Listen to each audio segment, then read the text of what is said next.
I had this crush on this boy, major crush on this boy. And then we were going to Bible camp together and he told me that he was a bed sweater. And I got really grossed out and I was like, I can't. And I immediately stopped. I immediately stopped liking him. I was like, I can't handle that. I don't know if you've heard in the other episodes, I can't handle skin things. It makes me sick, actually. It makes me want to gag. I can't really talk about it because I will start gagging on this and y'all don't want to hear that. Skin. I can't handle like issues with skin, right? I can't even go to the dermatologist without feeling bad that she has to look at my skin. Ugh, no, can't do it. I remember wanting to marry this boy, being like, he's perfect in every way. I mean, high school, hello. And when he told me that he was a bed sweater, immediately that went out the door. Because I was like, I'm not going to be married to someone roll over in a pool of sweat. I would rather have a raging hemorrhoid for the rest of my life. I'm not doing that. Hi, welcome to Simply 1%. I'm Wendolyn Pascal, a life development coach who helps people better understand themselves and others through the framework of motivational gifts. And my co-host is Meredith Richards, a licensed marriage and family therapist and communication coach.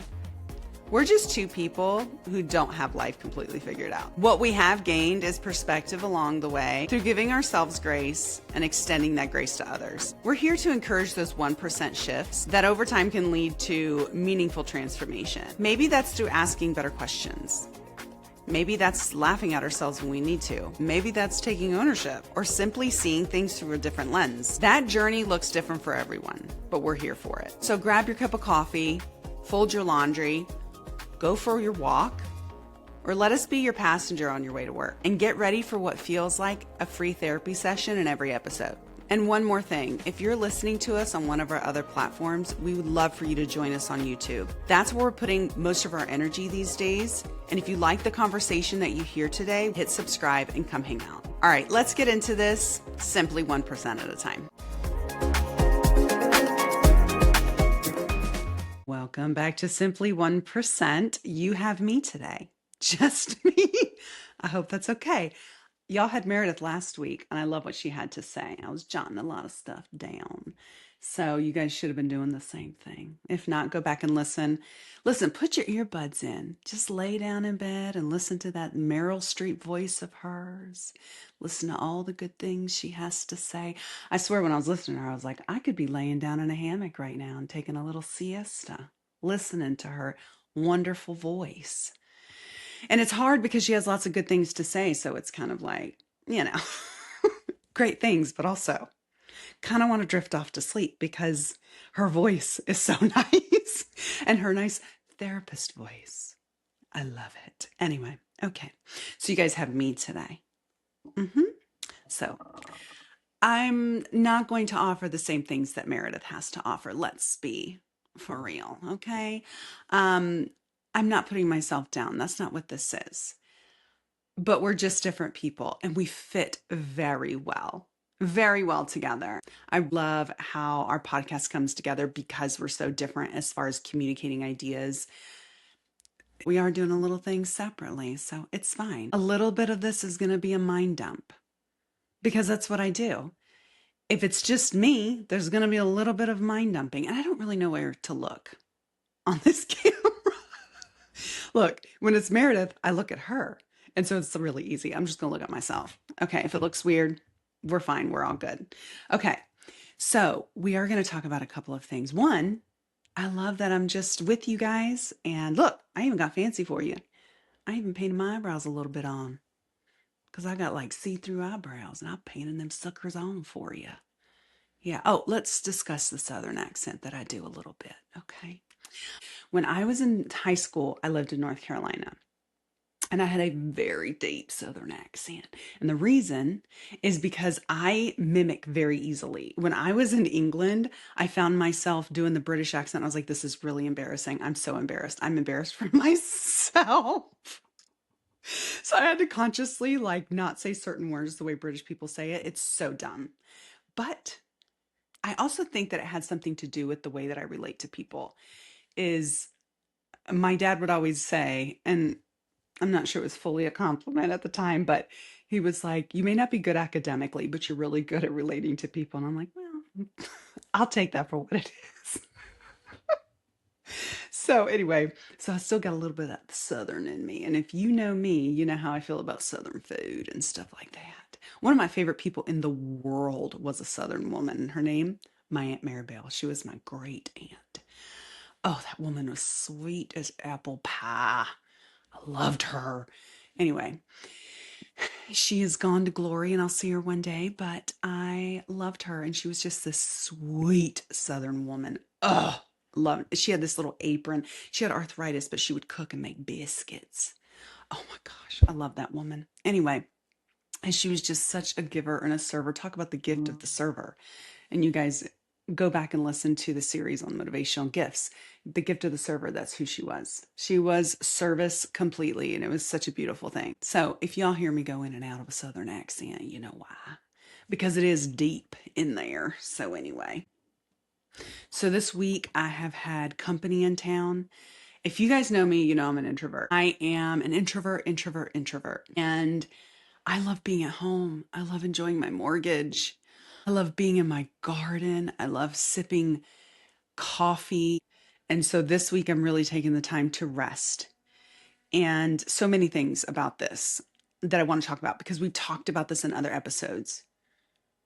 Rest is something that you need to schedule. Rest is something that you need to prioritize. Rest is one of the most important things that you can do for yourself. Just be still. And rest does look different for everyone. Some people rest is walking around a mall, right? Some people rest is a brisk walk down the neighborhood. Whatever it is, that is not my rest. My rest is literally being a hobbit in my home, drinking my coffee, and enjoying silence. That is my rest. And honestly, just not having to exercise my mind as much. And so I'm sitting there with my pocket-sized warrior, my little pug dog. He's on my lap, which is such a huge stress reliever for me to have him. And anytime I sit down, he's running to be on my lap, and I just love that. And I was watching Thousand Pound Sisters, which I've seen so many times. And you know who I'll fight for? I'm going to tell you who I'll fight for. Brian and Andrea. Don't come for them because you're going to have to go through me. I love them. They just have such precious souls. Oh, precious, sweet people. Anyway, so I was sitting there listening, watching them. And I had plans with my friend Amanda to go to her pool this week with her kids and my kids. And I canceled. We had planned this a long time ago. We kind of set up dates on our calendar to do this. And I told her, I was like, I can't come on Thursday. And you know what I did? I usually don't do this because I don't have to, but because I know who she is and I know her character and she sits at my table, right? We talk about those people who sit at your table and understand who you are and understand what you need. And I said to her, I said, I just need rest. I need rest. I'm exhausted because I'm an introvert. And she knows this about me. And she's an extrovert. She doesn't make me feel guilty for being an introvert. She meets me where I am. She understands if I'm going to give any part of myself, I need to be able to rest, to recharge. Rest is huge. And I think people feel guilty for doing it. I know I did for a really long time. I did grow up in a home where I had to be up, I remember in high school, up at 7 in the morning, Saturdays, and be cleaning all day. And there would be a list of chores to do, even things. My dad then apologized in college. And look, my dad did everything he could that he thought was the right thing to do.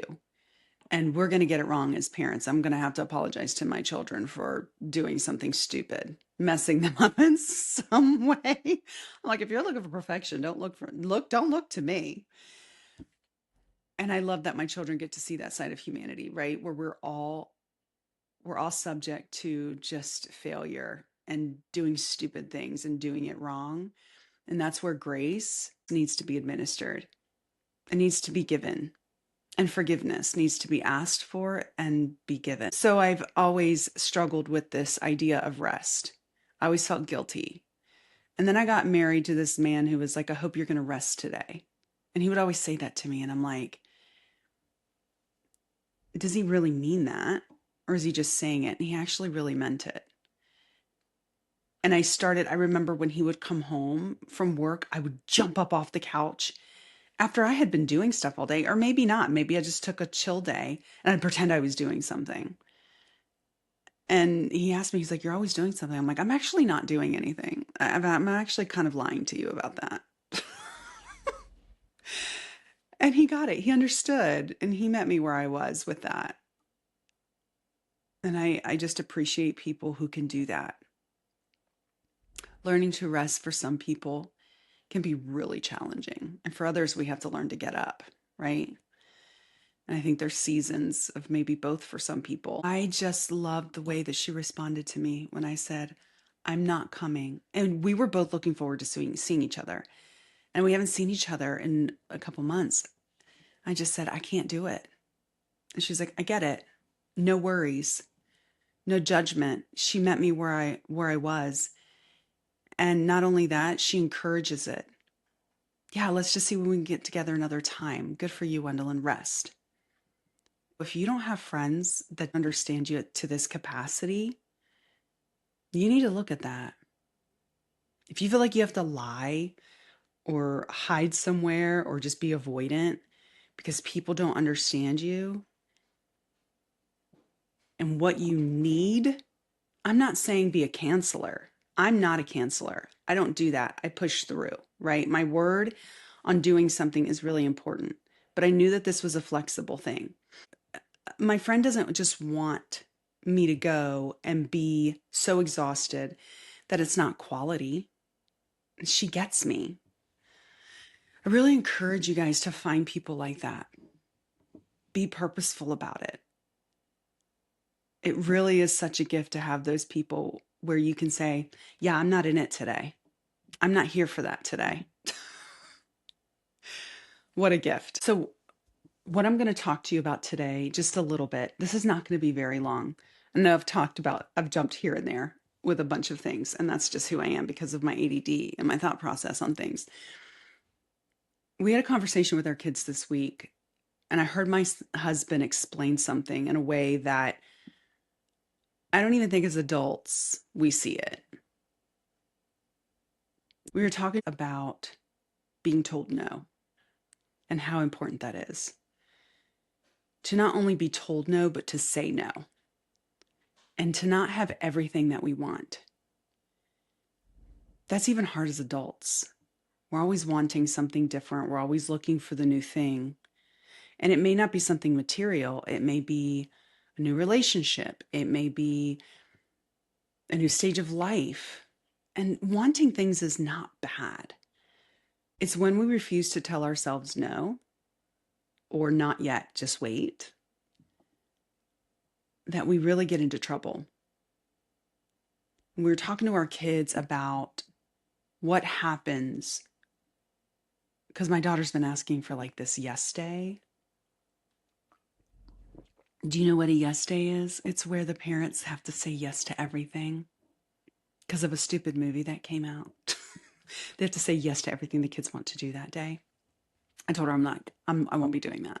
She's like, "But mom," and I'm like, "Nope. I know it's cute and trendy. I'm not doing it. I'm not. You have a very blessed life. You're fine. You get to do so many things so many other kids don't get to do. And so we're not doing that. I'm not doing that." But anyway, she's like, "So why is it bad?" She said, "Why is it bad to just get what you want? Like, why do you have to tell us no?" Because we were in this discussion about why we say no.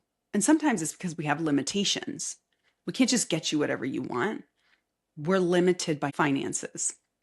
And also, as Meredith always talks about, our values and priorities. Our values is that we want to build children with character and integrity. And you're not going to get that by giving them everything they want. It's not going to happen. It's not going to happen. Not going to happen. Show me one child that has gotten everything that they want and has good character and integrity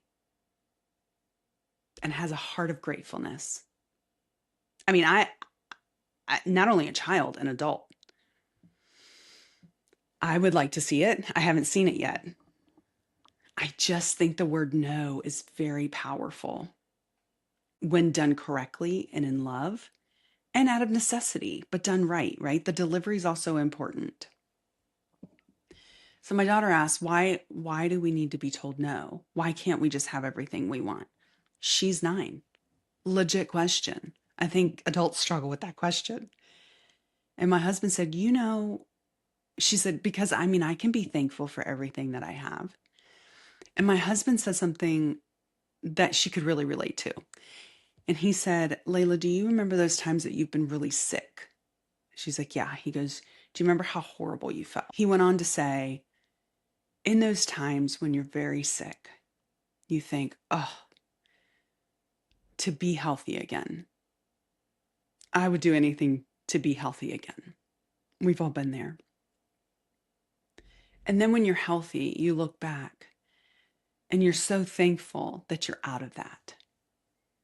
He said, if you're never sick, you never know what it really is to be healthy. And even though we're sick, we still struggle with thankfulness for our health on a day-to-day basis. It's not like we're walking around every day saying, I'm so thankful for my health, unless you've dealt with chronic illness where it is literally a everyday thing. We usually forget that we were sick until we're sick again. And then we go back to, man, I would do anything to be healthy. And my husband explained to her, when you are sick, it's a bit of a perspective shift. You understand what it is to be healthy. When you're told no, you start to understand what it is, and your heart changes a little bit, and gratefulness changes a little bit when you actually do get things. You start to understand what it is to have the thing that you worked for, to have the thing that you saved your money for. Someone never had to earn something, and it's just given to them. Or we just give them whatever they want when they want it. I've seen kids like that. I've seen them in adulthood, and it's scary. But also with ourselves, we have to pull ourselves back. We have to say, I'm willing to tell myself no on some things because I just can't have whatever I want when I want it. And I'm not saying all the time. I know some adults that are in extreme debt because they refuse to tell themselves no. Or I know people in relationships that are not good for them because they refuse to tell themselves no. No, I won't be without companionship. I want someone. I know people in friendships that their table doesn't look that great because they won't say no to themselves. They say, I want what I want, when I want it, and I'm going to get it.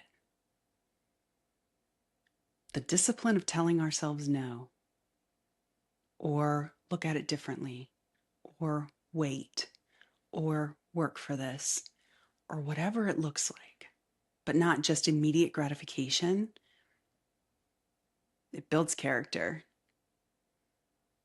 Look, most things that are good for our lives, we have fought for, we have sacrificed for, and a lot of times that's what makes them good because we've done those things. So just look at the situation. Is it wrong to want to have friends? No. But do you just go out there and make friends with people who you know are not good people, are not good for you, don't even have your same priorities and values? Yeah. No, probably not the best, right? Same with a relationship. I've known people who have gone from one relationship to the next, to the next, to the next. And I've known people all my life, people that I've known since childhood who have been like that. And at the end of the day, they say, I don't even know who I am because I just went from one relationship to the next. I wanted what I wanted and I was going to get it. And as a result, I don't really know who I am. I've just kind of morphed. Or, hey, if I see something, I want it, I buy it. And maybe you have the means to do that. Maybe you have all the money in the world and you can just do that. But there's a price that you can't afford. And it might be that you don't have a thankful heart.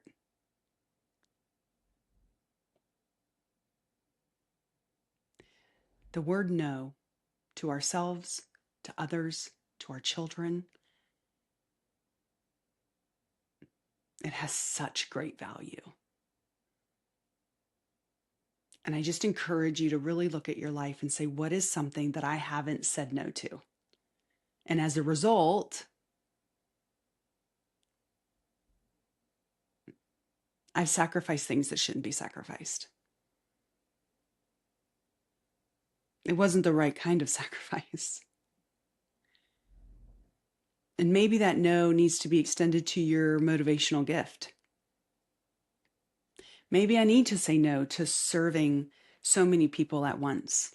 Maybe I need to say no to making myself available to every single person that comes across my path. Maybe I need to say no because I'm the perceiver and I want to tell people what I think.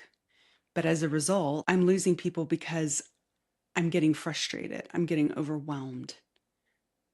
My gift feels like a burden. This discipline takes some reflection first. What have I not been saying no to where no is really required? And not all the time, maybe sometimes. And we're not looking for perfection here. Maybe that 1% is just sitting down and saying, where in my life am I struggling? Have I been saying yes too much?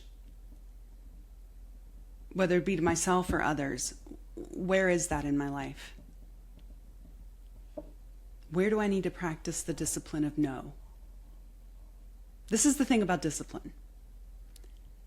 Discipline creates freedom. I had this dog, Chance, who was like my dog, like my dog. Like he was created for me. Like God was like, this one's for you, like me. And I love this dog so much. I even cry for him to this day. It's been 2.5 years. And I'll see him again one day. And I know that this dog was incredible. Such discipline. And we had 4 dogs at the time, 4 very big dogs. One was a bit of a dodo to the day she left this earth. A dodo. Loved her. Couldn't trust her going anywhere because she was a flight risk. Another one, these female dogs, they would just do what they want. I mean, really, any female dog I've had, they're just like, no thanks. The male dogs have been more loyal. That has been my experience. Anyway, so, and then the 2 other female dogs were just like, I'm going to do what I want, right? I don't need your opinion. And so all 3 of the female dogs were crazy. Chance was the one who was the thermostat. He set the mood. He set the vibe, the energy of the room for the dogs. And he was so disciplined, and he would go everywhere with me. My children were very young at the time. My children were like, why does Chance get to go with us everywhere and not the other dogs? I'm like, because he has discipline. He practices discipline. Yeah. So because he's disciplined, he gets to have the freedom to do things that otherwise he wouldn't. Discipline creates freedom. If you don't have discipline over what you eat, you may have a good 20, 30 years under your belt of just eating garbage, but it's going to catch up to you, right? It is. And it may not look like it externally, but internally your body is being worn down. And then what happens? Right? You could get diabetes, high A1C, leading towards diabetes. Eventually, not practicing that discipline catches up. But if you practice moderation your whole life, you've exercised even moderately, you've had some good disciplines in your life in that way, you're going to have more freedom probably in the future. Discipline creates freedom. It really does. If you look at academics, studying, right?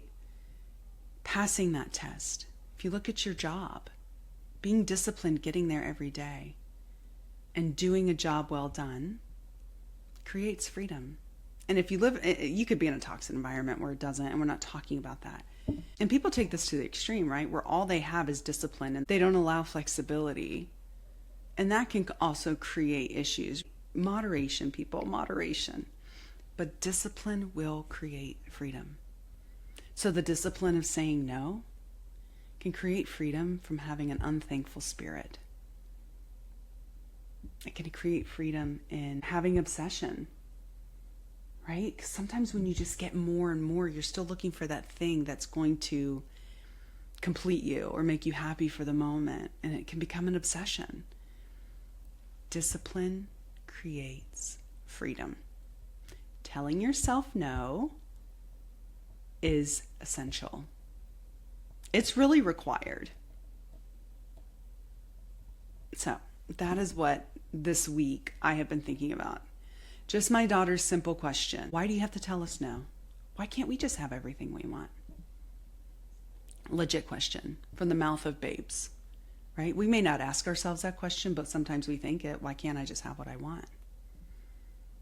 And sometimes we take it as far as a little pity party because we don't have what we want. It's also just a matter of perspective. Maybe I don't have what I want because it won't be good for me. Maybe I have some things to learn before then. I remember when we moved to North Carolina, my husband and I were set on this is where we want to live, this area. This is where we want to go. Financially, we couldn't pull it off because it was hooty-tooty, Hooty-tooty, I don't think that's a word, but it was hoity-toity. Maybe that's the word I'm looking for. Anyway, it was just a wealthier part of town. And we just decided we don't want, when we can spend this amount of money on a home and get twice as much, 30 minutes down the road. And we were disappointed. Turns out now, because we go down to this area, 4 or 5 times a year, and we're like, we'd be miserable here. Oh my goodness, the traffic. And it's just getting busier and busier by the moment, honestly. And we're so thankful that we didn't get what we wanted. That's what we wanted. It wouldn't have fit us. It's not who we are. Not getting what you want can be a real blessing. And I hope you see that. I hope you can look back at times. Maybe that's your 1%. You can look back and say, when I didn't get what I wanted, and I'm better for it. Thank goodness. I'm so glad that I didn't marry that person. In high school, how many times? Oh my goodness. I remember I had this, now this is ridiculous, but I had this crush on this boy, major crush on this boy. And then we were going to Bible camp together, and he told me that he was a bed sweater. And I got really grossed out, and I was like, I can't. And I immediately stopped. I immediately stopped liking him. I was like, I can't handle that. I don't know if you've heard in the other episodes, I can't handle skin things. It makes me sick, actually. It makes me want to gag. I can't really talk about it because I will start gagging on this, and y'all don't want to hear that. Skin. I can't handle issues with skin, right? I can't even go to the dermatologist without feeling bad that she has to look at my skin. Ugh, no, can't do it. I remember wanting to marry this boy, being like, he's perfect in every way. High school, hello. And when he told me that he was a bed sweater, immediately that went out the door. Because I was like, I'm not going to be married to someone roll over in a pool of sweat. I would rather have a raging hemorrhoid for the rest of my life. I'm not doing that. And so I look back at that now and I go, wow, we just really weren't compatible as people either. Even in high school. It doesn't mean that he was a bad person as much as we're just not compatible. So you can probably look back at your life too and say, I really wanted to be with this person and it didn't happen. I was told no for whatever reason, and I'm really thankful for it. And I see now that it's the best thing that I was told no. No can really shape your life in a good, positive way. The discipline of no. Really look at yourself, look at your kids, look at your family, look at your work, look at your environment, look at your gatherings, your book club, your church, your whatever it is. Look at it. Where do I need to be saying no? Or where do I need to be saying yes a little bit more? I'm the one that needs to start saying yes a little bit more. I find that I can be somebody who just wants to be in the house. I just want to be with my garden. I'm a hobbit at heart. I'm 5'9", but in my heart, I'm like 4'8". I'm a hobbit with big feet, hairy feet, and I love it. I would live in a hobbit home. I love it. I would love just to sit at home eating bread, cheese, and pie. Give me a break. Are you joking me with a fire? So I probably need to say yes a little bit more. So there's another episode right there. The discipline of saying yes, especially for us introverts. I hope that you can take away from this some perspective on the value of the word no. I think we see the word no as sometimes very negative or hurtful. And of course, delivery is everything. The value of no can be something that changes our lives. It can build character. It can show us about sacrifice. It can create value in patience. It can create value in when we do say yes. It can create a thankful heart. I hope you've enjoyed this time. I know I have. Next week, you'll have Meredith and I together. I've missed my sidekick. No, would I be her sidekick? I don't really think it matters. I always picture Meredith and I in like this, in a motorcycle, but I'm always in the sidecar. And I don't know why I picture that. I just do. I just picture like me there for the ride and her just driving. I think it's probably because she's better with directions than I am. I don't know. That could be, that could be it. But yeah, guys, I hope you have a great week.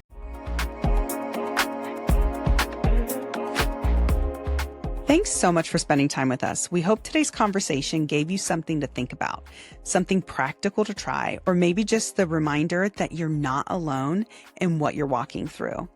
If you enjoyed today's episode and want to support the podcast, one of the best ways you can help is by following or subscribing wherever you listen. And if your podcast platform allows it, leaving a rating or a review really does help more people discover these conversations. If someone came to mind while you were listening, we'd love for you to share this episode with them. You never know how one conversation can make someone feel seen. Remember, you don't have to change everything today. Just focus on the next 1%. We'll see you next time.